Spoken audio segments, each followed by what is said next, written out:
Your family tree, it'll tell you a lot about what you're made of. Jesus' family was no different. Chock full of folks, much like this piece of cedar board here. Twisted, flawed, full of imperfections. People least likely to be picked out of the pile. You and me, we would not want any of these people in our family tree.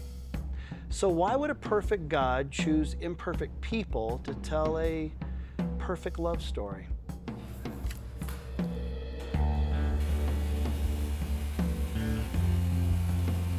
In Noah, he saw a righteous man even though he knew he would succumb to drunkenness. He made Abraham the father of many nations even though he lied about his own family. He gave Sarah the miracle of birth even though she laughed at God in disbelief. Rebekah deceived her husband, but God continued his covenant. Jacob stole his brother's birthright, but God blessed his lineage. Joseph was left for dead, but God made him a ruler. Judah lacked integrity, but God restored him. And Rahab was a prostitute, but God gave her faith. Hezekiah was imprudent. Samson lusted. Josiah waged war. David murdered. And Solomon indulged.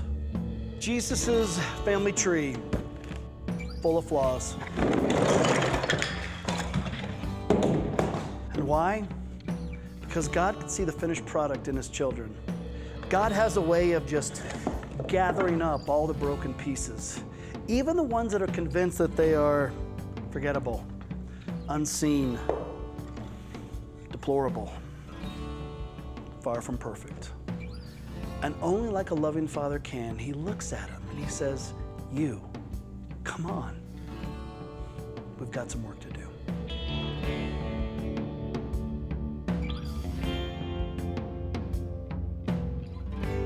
And on that first Christmas, God made the announcement by hanging a star in the sky, a beacon, if you will, to all those that are hurting, feeling unworthy, broken, to come and find Jesus.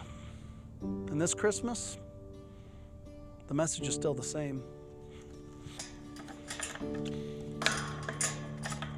So my friend, set your eyes on the star. God is calling you out of the night to let go of your past, to surrender the knotted life and the rough edges. God is making something new.